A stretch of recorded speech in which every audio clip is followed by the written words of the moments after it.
नमस्कार साथियों, ज्ञान मित्रा में आप सबका स्वागत है। अभी हम लोग देखने वाले हैं साइंस जीके जीएस का 18 अगस्त 2022 में पूछा गया थर्ड शिफ्ट का क्वेश्चन। तो चलिए वीडियो को शुरू करते हैं। देखिए आज का पहला क्वेश्चन है, तापन उपकरण का हीटिंग एलिमेंट बनाने हेतु चुने जाने के लिए किसी पदार्थ में कौन सा गुण अनिवार्य मौजूद होना चाहिए। तो कौन सा गुण, क्योंकि वो तापन हीटिंग एलिमेंट बना रहे हैं, ठीक है, उसके लिए क्या होना, उच्च गलनांक होना चाहिए। तो उच्च गलनांक होना चाहिए, रेसिस्टेंस बहुत ही ज़्यादा होना चाहिए, रेसिस्टेंस ज़्यादा होना चाहिए। क्या इसका रेसिस्टेंस कम होना चाहिए? नहीं, ये नहीं होगा। इसका रेसिस्टेंस कम कहाँ पे होता है? फ्यूज़ तार में होता है। तो इसका आंसर क्या हो जाएगा? 1 नंबर और 2 नंबर का हो जाएगा, यानी कि केवल 1 और 2 हो जाएगा इसके आंसर। अब देखिए हीटिंग एलिमेंट में नाइक्रोम को हम लोग प्रयोग करते हैं। नाइक्रोम किससे किससे बना है? निकेल और क्रोमियम से बना होता है, मिश्र धातु है, ठीक है। और इसका जो मेल्टिंग पॉइंट होता है वो होता है 1400 डिग्री सेंटीग्रेड। इसका यूज़ कहाँ कहाँ करते हैं? तो इलेक्ट्रिक आयरन में हम लोग करते हैं, इलेक्ट्रिक हीटर में करते हैं, इलेक्ट्रिक टोस्टर में करते हैं और गीजर में करते हैं, ठीक है। तो इतना आप लोग याद रख लीजिएगा हीटिंग एलिमेंट में। एक दूसरा याद रखिए कि इलेक्ट्रिक बल्ब में हम लोग टंगस्टन का यूज़ करते हैं, जिसका गलनांक होता है यानी कि मेल्टिंग पॉइंट होता है 3380 डिग्री सेंटीग्रेड। एक तीसरा है फ्यूज़ तार, ठीक है। फ्यूज़ तार किससे बना होता है? टीन और लेड का बना होता है, मिश्र धातु है ये, ठीक है। और इसका जो गलनांक होता है, ये गलनांक होता है डिपेंड करता है कि कहाँ पे हम लोग फ्यूज़ को यूज़ कर रहे हैं, ठीक है। इसीलिए इसका जो गलनांक होता है वो 150 डिग्री सेंटीग्रेड से हम लोग 250 डिग्री सेंटीग्रेड के बीच में रखते हैं, ये वेरी करता है, ठीक है। चलिए अगला क्वेश्चन है, जीनों के कुछ लक्षणों का उल्लेख नीचे दिया गया है, कौन सा विकल्प जीनों की गलत लक्षण को दर्शाता है, ठीक है। तो ये प्रोटीन का उत्पादन करता है, यानी कि प्रोटीन संश्लेषित करता है। ये डीएनए का एक खंड है, डीएनए का एक पार्ट है, ये भी सही है। प्रत्येक जनन कोशिका में जीन सेट होता है, बिल्कुल माता पिता वाला होता है, ठीक है। ये वाला जो क्वेश्चन हो जाएगा, इसमें कोई परिवर्तन नहीं होता है, बिल्कुल नहीं। जीन का अगर परिवर्तन हो जाता है तो म्यूटेशन हो जाता है, ठीक है। चलिए मिस्टर एक्स एक मूवी आया था जिसमें म्यूटेशन के बारे में बताया गया था कि जो जीन में म्यूटेशन होता है तो उसको एक अजब सा शक्ति उनमें आ जाता है, तो वो जीन म्यूटेशन के होता है, जीन में परिवर्तन होता है, उसी को म्यूटेशन कहा जाता है। तो जीन के बारे में यहाँ पे हम कुछ पॉइंट लिख दिए हैं जो इम्पोर्टेंट है, ठीक है। ये वंशानुगत इकाई होता है, इसका डीएनए का एक पार्ट होता है। ये आप लोग जो है ना ये पढ़ लीजिएगा पूरा अच्छा से। विशिष्ट लक्षण नियंत्रण के, जैसे आँख का नाक का रंग कैसा होना है, आवाज़ कैसा होगा, ये सब डिपेंड करता है जीन से, ठीक है। ये सब आप लोग एक बार आराम से आप लोग देख लीजिएगा बढ़िया से। देखिए यहाँ पे जो बताए थे ना म्यूटेशन, जीन में परिवर्तन को ही म्यूटेशन कहा जाता है। चलिए नेक्स्ट क्वेश्चन है, चुंबकीय क्षेत्र के अंदर स्थित धारावाही चालक पर लगने वाला बल का निर्धारण करने के लिए इनमें से किस नियम का प्रयोग किया जाता है। आप लोग को पता है फ्लेमिंग के बाएं हाथ का नियम का यूज़ करते हैं हम लोग, ये ऑलरेडी बता रखे हैं हम। चलिए अगला क्वेश्चन है, मनुष्यों का निम्न में से कौन सा अंग उत्सर्जन अंग के रूप में कार्य नहीं करता। अच्छा, निम्न में से, मनुष्यों में निम्न में से कौन सा जो है ना यहाँ अंग दे रखा है, अब आपको बताना है कि उत्सर्जन अंग के तरह ये काम नहीं करता है, ठीक है। तो फेफड़ा, ऑक्सीजन हम लोग लेते हैं, कार्बन डाइऑक्साइड छोड़ते हैं, ठीक है। तो हम लोग को फेफड़ा में ही ये चेंज हो जाता है, जो ब्लड से जो कार्बोनेटेड जो ब्लड होता है उससे कार्बन डाइऑक्साइड फेफड़ा खींच लेता है और जो ऑक्सीजन जाता है सांस के थ्रू उसको ब्लड में मिला देता है, ठीक है। ये होता है। त्वचा पसीना निकालता है, बड़ी आंत मल का निष्कासन करता है, लेकिन छोटी आंत क्या कहता है ना, इसमें जो डाइजेस्ट हो जाता है भोजन, उससे जो पौष्टिक चीज़ होता है उसको वो एब्जॉर्ब करता है, एब्जॉर्प्शन का काम करता है छोटी आंत, ना कि उत्सर्जन का काम करता है। चलिए अगला क्वेश्चन है, निम्नलिखित में से कौन सा सूक्ष्म लघु और मध्य उद्यम क्षेत्र की वृद्धि एवं विकास में सहायता करने के प्रयोजनार्थ भारतीय संसद के एक अधिनियम के तहत 1990 में स्थापित एक स्वतंत्र वित्तीय संस्था है। इसका क्या हो जाएगा आंसर? तो 1990 में किसका स्थापना किया गया था? सिडबी का। भारत में निम्नलिखित देखिए यहाँ पे दे रखा है ना कि यहाँ पे चर्च एक तरफ दे रखा है और एक तरफ उसकी स्थिति दे रखा है कि कहाँ पे स्थित है। आपको बताना है कि कौन सा सुमेलित नहीं है, जो सुमेलित नहीं है उसको आपको बताना है। तो यहाँ पे आपको दे रखा, पहला दे रखा सांता क्रूज बेसिलिका, ये कोच्चि में है और जो कि सही है, ठीक है। बेसिलिका ऑफ बॉम जीसस, ये है गोवा में। सेंट पॉल कैथेड्रल, ये कोलकाता में, ये भी सही है। लेकिन Saint John in the wilderness church, ये पौंडीचेरी में नहीं है, ये धर्मशाला हिमाचल प्रदेश में है। कहाँ पे है ये? धर्मशाला हिमाचल प्रदेश में स्थित है। चलिए नेक्स्ट क्वेश्चन है, जब नदी का पानी चैनल के बाहर नदी के तटों का अपरदन करता है तो नदी में बनने वाले मोड़ को क्या कहा जाता है? देखिए जिस तरह से नदी चलता है उसको चैनल बोला जाता है। ये बोला गया चैनल से बाहर जब ये जो किनारा है इसको अपरदन करने लगता है, जैसे कि अभी बिहार में और पंजाब में जो नदी का जो अपरदन करते हुए खेतों में गाँवों में जो घुस गया था पानी, यही नदी का जो किनारा हो तो उसको काटने लगता है, ठीक है। और काटते काटते वो एक विसर्पण का निर्माण कर लेता है। किसका? विसर्पण का निर्माण करता है। अगला क्वेश्चन है, रामकृष्ण मिशन की स्थापना 1897 में किसके द्वारा किया गया था? इसका आंसर क्या हो जाएगा? स्वामी विवेकानंद। स्वामी विवेकानंद जी के द्वारा रामकृष्ण मिशन की स्थापना 1897 में किया गया था। इसी तरह से पिछले 2 सालों में जितने भी इससे रिलेटेड क्वेश्चन जो पूछा गया है, ठीक है, वो पूरा 10 जो है यहाँ पे हम लिखे हुए हैं, ठीक है। रामकृष्ण मिशन आप लोग को अभी बताएं, स्वामी विवेकानंद। आर्य समाज स्वामी दयानंद सरस्वती। प्रार्थना समाज आत्माराम पांडुरंग। ब्रह्म समाज Raja Rammohan Roy. All India Muslim league आगा खां, और भी कई सारे थे। भारतीय राष्ट्रीय कांग्रेस एयू ह्यूम। अलीगढ़ आंदोलन sir Syed Ahmad Khan. Theosophical society जिसको हम लोग देवनारायण समाज भी कहते हैं। थियोसॉफिकल सोसाइटी भारत में क्या था? एनी बेसेंट के द्वारा 1893 में, और जबकि इसका मूल संस्थापक था मैडम ब्लास्की और कर्नल ऑलकॉट। 1875 में अमेरिका में किया था। सत्यशोधक समाज ज्योतिबा फुले। हरिजन सेवक समाज महात्मा गांधी जी के द्वारा किया गया था। तो ये आप लोग एकदम रट लीजिएगा। चलिए अगला क्वेश्चन है, कार्बन डैश के कारण अस्थायी यौगिक बनाने में सक्षम होते हैं? तो अपना छोटा रूप के कारण, ठीक है, अपना छोटा आकार के कारण ये अस्थायी यौगिक बनाने में सक्षम होते हैं। कार्बन का सबसे ज़्यादा अस्थायी यौगिक होता है। एक क्षैतिज सीधे तार, ठीक है, एक क्षैतिज सीधे तार में धारा पश्चिम से पूर्व की ओर जा रहा है। देखिए ये रहा एक तार, और ये जो धारा ना ये हो गया ईस्ट, ये हो गया वेस्ट, ठीक है। पश्चिम से पूर्व की, यानी कि धारा जो है ना, करंट जो है ना, इधर इस ओर से इधर इस ओर जा रहा है, प्रवाहित होता है। पूर्वी सिरे से देखने पे, अगर पूर्वी सिरे यहाँ पे एक आँख से देखने पे, ठीक है, आँख से देखने पे इधर चुंबकीय क्षेत्र की जो रेखा होगा, चुंबकीय क्षेत्र की दिशा जो होगा वो किस तरफ से दिखेगा? तो आप लोग सिंपल सा फ्लेमिंग का दाहिने हाथ के नियम लगा दीजिए। फ्लेमिंग का दाहिने हाथ के नियम लगाएगा तो अंगूठा आपका इस तरफ आ जाएगा, क्योंकि इधर करंट जा रहा है, ठीक है। तो अंगूठा को अगर हम लोग इसके डायरेक्शन में रखेंगे तो आप लोग देख लीजिए तार के लंबवत आ रहा है और ताम के वामावर्त हो रहा है, ठीक है। तो इसका आंसर क्या हो जाएगा? ये आपको कुछ नहीं करना है, सिर्फ फ्लेमिंग के दाहिने हाथ के नियम लगा देना है, आप लोग को आंसर मिल जाता। एक मैग्नीशियम रिबन वायु में एक चमकदार लौ के साथ जलता है और एक सफ़ेद पदार्थ X में परिवर्तित हो जाता है। X क्या है? तो देखिए जब हम लोग मैग्नीशियम को वायु में यानी कि ऑक्सीजन के प्रेजेंट में जलाएंगे तो मैग्नीशियम ऑक्साइड बनता है। निम्नलिखित में से किसकी परमाणु त्रिज्या सबसे बड़ी होती है? सबसे बड़ी होती है पीरियडिक टेबल में जब हम लोग टॉप टू बॉटम की ओर आएंगे, इस ओर आएंगे टॉप टू बॉटम की ओर, तो जो त्रिज्या होता है ना वो बढ़ता है। और जबकि हम लोग लेफ्ट टू राइट की ओर जाएंगे, लेफ्ट से राइट की ओर जाएंगे, यानी कि इस ओर जाएंगे तो क्या होगा ना, इसके परमाणु त्रिज्या घटता है। तो आप लोग पता लगा लीजिएगा आराम से, टॉप टू बॉटम जाने पे बढ़ता है और लेफ्ट टू राइट जाने पे घटता है। क्या हो जाएगा इसका आंसर? जो भी ऑप्शन दिया रहेगा वहाँ पे उस यहाँ के ऑप्शन के अनुसार आयोडीन हो जाएगा इसका, ठीक है। जैव निम्नीकरणीय अपशिष्ट के बड़े पैमाने पर उत्पादन के कुछ प्रभावों का उल्लेख नीचे दिया गया है।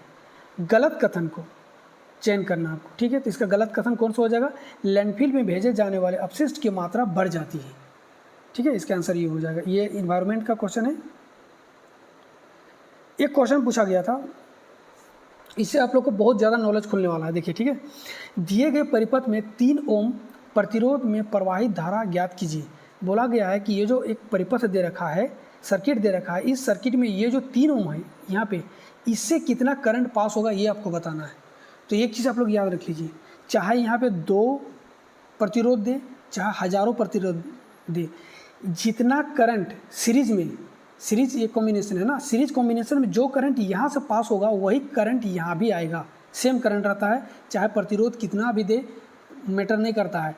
जो प्रतिरोध, जो करंट इससे पास होगा वही करंट इससे पास होगा, वही करंट हज़ारों रहता है ना तो उसी से पास होता है। यानी कि करंट कभी भी चेंज नहीं होता है सीरीज कॉम्बिनेशन में। अगर यहाँ पे पैरेलल कॉम्बिनेशन रहता, अगर ये पैरेलल कॉम्बिनेशन में दे दिया होता तो करंट यहाँ पे बढ़ जाता, I1 हो जाता है यहाँ पे, I2 हो जाता है यहाँ पे, और I3 हो जाता है यहाँ पे। लेकिन सीरीज कॉम्बिनेशन में करंट कभी भी चेंज नहीं होता है। ये क्वेश्चन को बस देखना था और बनाना था। ये ओम का नियम था, I बराबर V/R हो जाता। तो V हमको दे रखा 5/7 आंसर। अब जिसको समझ में नहीं आया वो देखिए, ओम का नियम क्या होता है, V = IR कहता है, ठीक है। हमको निकालना क्या है, I निकालना, तो I निकालना तो R को इधर ले आएंगे, तो I बराबर क्या हो जाएगा, V/R हो जाएगा। V मेरे को दे रखा 5 और R दे रखा 4 और 3 7, ठीक है। सीरीज कॉम्बिनेशन में जुड़ जाता है प्रतिरोध 4 3 7, तो इसका आंसर क्या हो जाएगा, 5/7 एम्पियर हो जाएगा। बांध पुनर्वास और सुधार परियोजना किस वर्ष शुरू किया गया था, इसका आंसर हो जाएगा 2012 में शुरू किया गया था। नेक्स्ट है, भारत में पहली बार मारुति 800 कार लॉन्च करने के लिए भारत सरकार और सुजुकी मोटर कॉरपोरेशन के बीच इनमें से किस वर्ष में एक संयुक्त उद्यम पर हस्ताक्षर किया गया था। किस वर्ष किया गया था, तो 1982 में किया गया था। नेक्स्ट क्वेश्चन दे रखा है, इधर दे रखा है आपका पदार्थ और इधर दे रखा है उसका पीएच मान। आपको मिलाना था कि कौन सा सुमेलित है, ठीक है। ये आराम से आप लोग कर लीजिएगा। देखिए इसी के बारे में, ये तो ठीक है आप लोग ये कर लीजिए, ठीक है। लेकिन इसी से नहीं, अब हो सकता है कुछ और नया पूछ दे। तो यहाँ पे देखिए, यहाँ पे जितना भी होगा मतलब मिला है NCERT बेस, ये सारा हमने यहाँ पे दे रखे हैं। आप लोग एक बार इसको देख लीजिएगा। यहाँ पदार्थ है, पीएच मान है और उसका प्रकार दे रखा है। एक चीज़ आप लोग याद रखिए, पीएच वैल्यू कैसे निकालते, तो जब 7 को हम लोग बेस मान लेते हैं, यानी कि ये न्यूट्रल होगा, जिसका पीएच वैल्यू 7 होगा यानी कि वो न्यूट्रल होगा। 7 से जो कम होते जाता है वो हाईली एसिडिक होगा। 7 से कम एसिड, 7 से ज़्यादा बेस। अगर 7 से कम है, 6 है, 5 है, 4 है, 3 है, 2 है, 1 है, एक हाईली एसिडिक होगा 6 की तुलना में, ठीक है। और 7 से जितना बढ़ेगा वो क्या होगा, बेसिक नेचर यानी कि क्षारीय नेचर होता जाएगा। तो 7 से 8 9 10 11 12 13 14 जो होता है एकदम बहुत ही ज़्यादा बेसिक होता है, ठीक है। तो ये आप लोग याद रख लीजिएगा, 7 न्यूट्रल होता है, 7 से कम एसिड, 7 से ज़्यादा बेसिक। और ये पूरा का पूरा आप लोग या तो लिख लीजिए या तो स्क्रीनशॉट कर लीजिए, आप लोग एकदम कर लीजिएगा इसको, ठीक है। ये देखिए, चलिए नेक्स्ट है, कुछ पौधे अपने जड़ों में से पौधा भी पैदा कर सकता है, ठीक है। कुछ पौधे ऐसे होते हैं जो अपने जड़ों से ही एक नया पौधा पैदा कर सकता है। इनमें से बोला गया कि किसका उदाहरण है, मतलब इनमें निम्न में से कौन सा एक ऐसा कर सकता है। तो ये एक शकरकंद है जो अपने जड़ों से ही नया पौधा निकाल सकता है। सोडियम धातु के जल के साथ अभिक्रिया करने पर क्या होता है। सोडियम धातु, सोडियम को जब जल के साथ यानी कि H2O के साथ अभिक्रिया करता है तो क्या होता है।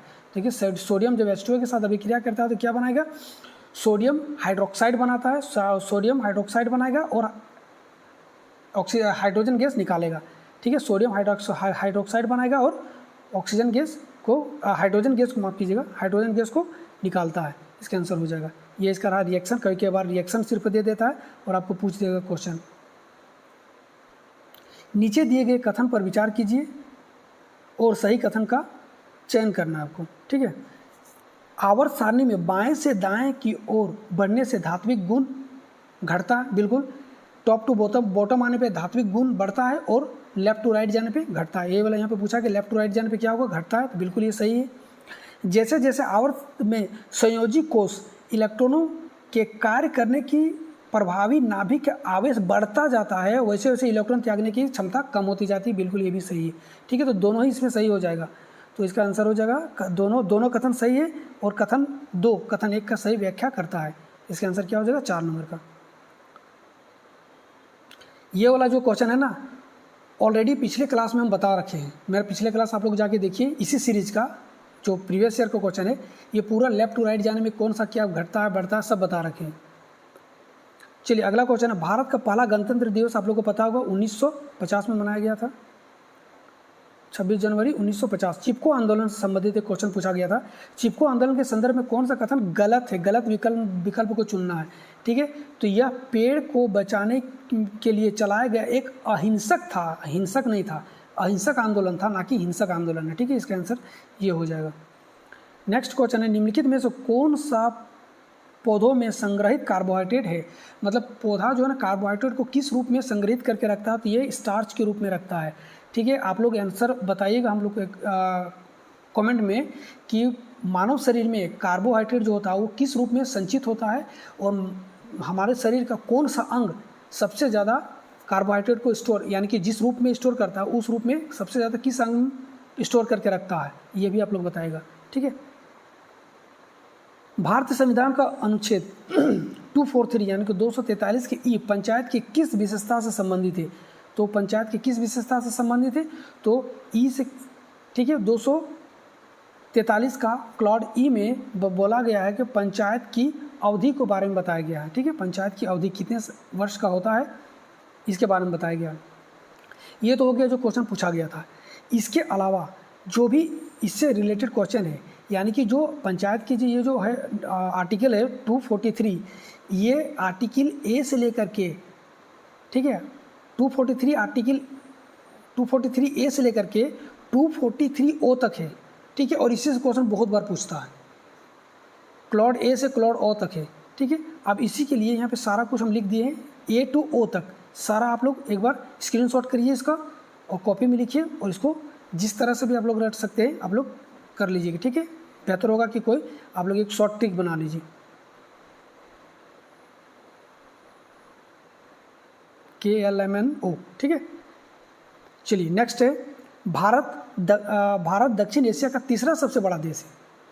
पृथ्वी में भूभाग, इसका जो क्षेत्रफल है भूभाग ये कितना है ये आपको पूछा गया था। तो भारत का सीधा सीधा पूछा गया था कि क्षेत्रफल कितना है, मतलब पूरा वर्ल्ड का क्षेत्रफल के अनुसार, तो इसका हो जाएगा 2.3% होगा।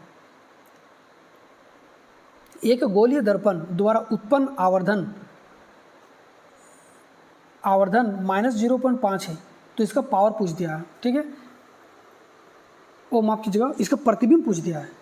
ठीक है, प्रतिबिंब कैसा होगा, देखिए माइनस का 0.5 दे रखा है, बस यहीं से। तो यही ये अगर जिसको पता है, जो पढ़ा होगा अच्छा से, ठीक है, दर्पण के बारे में, वो बस ये डेटा देख के बता देगा कि यहाँ पे क्या है। माइनस बताता है कि रियल है और क्या होगा उल्टा होगा, रियल होगा तो उल्टा होगा। माइनस बताता है कि रियल है और उल्टा है, और 0.5 बताता है कि ये वस्तु की आधी है यानी कि वस्तु से छोटा है। 1 होता है वस्तु के बराबर, वस्तु से ये 0.5 यानी कि वस्तु से आधा होगा यानी कि वस्तु से छोटा होगा। तो ये क्या हम बोले कि ये उल्टा होगा, वास्तविक होगा, उल्टा होगा और छोटा होगा। ठीक है, 0.5 -0.5 दे रखा है। ठीक है, नेक्स्ट, बंधन बैंक की स्थापना कब हुई थी, 15 में हुआ था, 2015 में। भारतीय संविधान में डैश भाग और डैश अनुसूचियाँ है। तो देखिए अभी ये वर्तमान में पूछा था 2002 में जब एग्ज़ाम हुआ था तब का, अभी 2025 हो गया है, अभी कुछ चेंज हुआ है। ठीक है, लेकिन यहाँ पे पूछा गया था क्या, कितने भाग और अनुसूचियाँ हैं। तो देखिए जब मूल संविधान बना था स्टार्टिंग में यानी कि 26 जनवरी 1950 को जब हमारा संविधान लागू हुआ, तब उस समय कितना भाग था, 22 था, अनुच्छेद था 395 और अनुसूचियाँ थी 8। लेकिन अभी 2025 में भाग कितना है, 25 है, अनुच्छेद कितना है 470 है और अनुसूचियाँ कितनी है 12 है। ठीक है, तो ये आप लोग याद रख लेना। नेक्स्ट है, एक आदमी लेंस एक अपसारी लेंस की फोकस दूरी 50 सेंटीमीटर दिया गया। अपसारी लेंस क्या होता है और अभिसारी लेंस क्या होता है, इसमें बहुत एग्जामिनर जानबूझ के ये देता है, अपसारी और अभिसारी। ठीक है, अपसारी और अभिसारी। तो अपसारी लेंस जो होता है ना उसको हम लोग बोलते हैं कनकेव लेंस, और जो अभिसारी होता है उसको बोलते हैं हम लोग कन्वेक्स लेंस। ठीक है, अपसारी कनकेव, अभिसारी कन्वेक्स। ठीक है, तो यहाँ पे दे दिया है फोकस दूरी 50 सेंटीमीटर दे रखा है। ठीक है, तो कनकेव लेंस में हम लोग को पता है कनकेव लेंस, ये कनकेव लेंस ये वाला होगा, अवतल दे रखा है। ठीक है, अवतल लेंस का जो फोकस दूरी होता है हमेशा नेगेटिव में होता है। ठीक है, तो यानी कि सीधा सीधे यहाँ माइनस का 50 सेंटीमीटर लिख दो, क्योंकि इसका फोकस दूरी दे रखा है। लेंस की क्षमता क्या है, यानी कि पावर पूछ दिया क्या आएगा। ठीक है, जब भी पावर पूछिए आप लोग से तो पावर का फॉर्मूला क्या होता है, पावर का फॉर्मूला तो 1/f होता है। पावर इजकल टू क्या होता है, 1/f। और ये जो f होता है ना हमेशा मीटर में लेके चलना, हमेशा मीटर में लेके चलना, तब ये बन जाएगा क्या, डायोप्टर।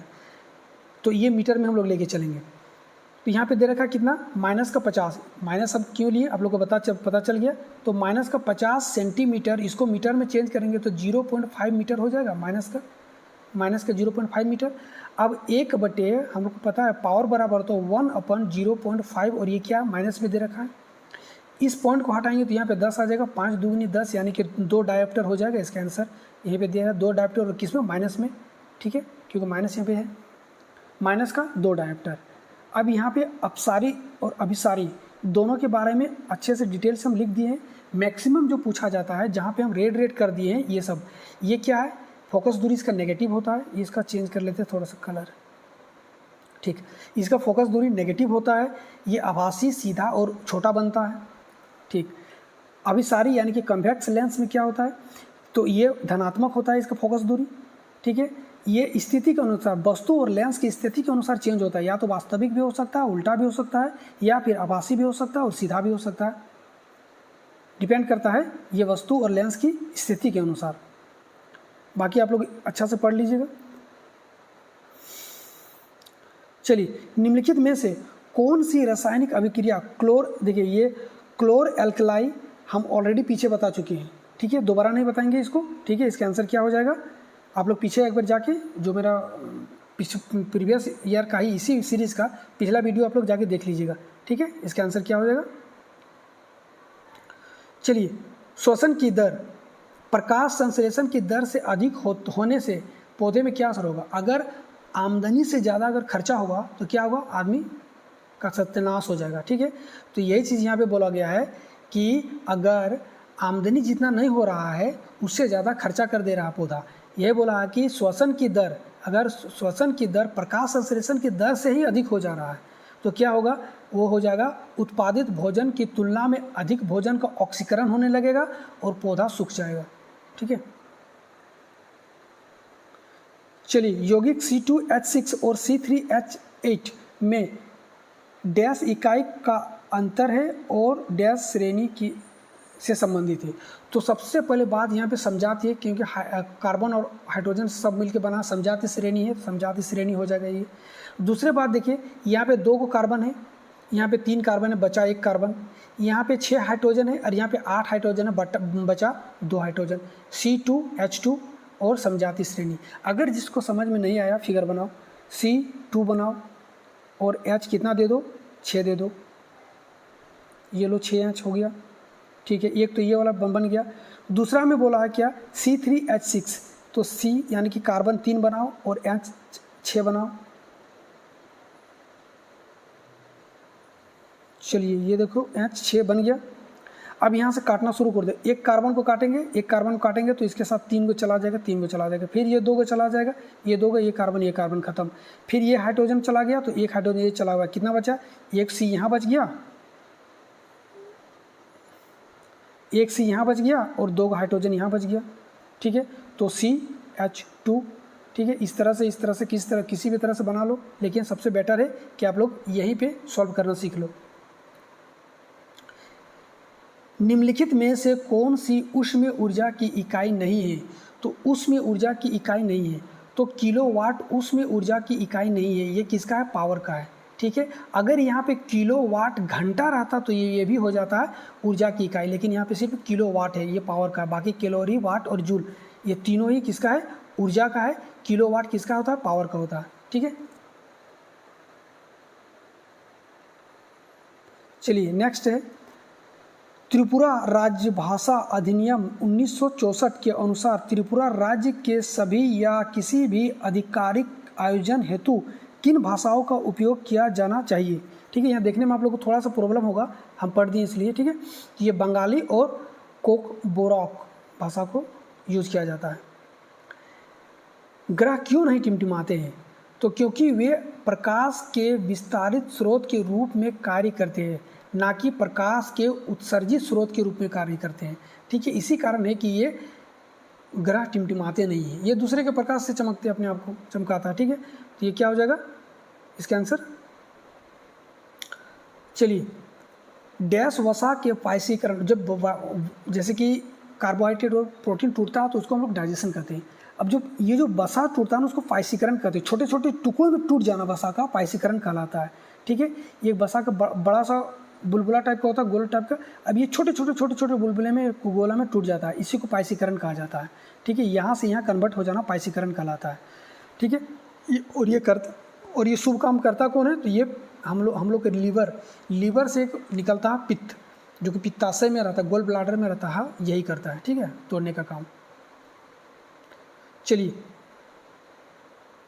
नेक्स्ट है, भारतीय संविधान का कौन सा अनुच्छेद राष्ट्रपति को सूचना आदि प्रस्तुत करने के संबंध में प्रधानमंत्री के कर्तव्यों से संबंधित है? ठीक है, इसका आंसर क्या हो जाएगा? इसका आंसर हो जाएगा अनुच्छेद 78। अनुच्छेद 78 ये आज का लास्ट क्वेश्चन था। वीडियो कैसा लगा आप लोग जरूर बताइएगा, और जो हम बोले उसको आप लोग कमेंट में आंसर जरूर दीजिएगा। ठीक है, वीडियो देखने के लिए थैंक यू। तब तक के लिए जय हिंद, जय भारत।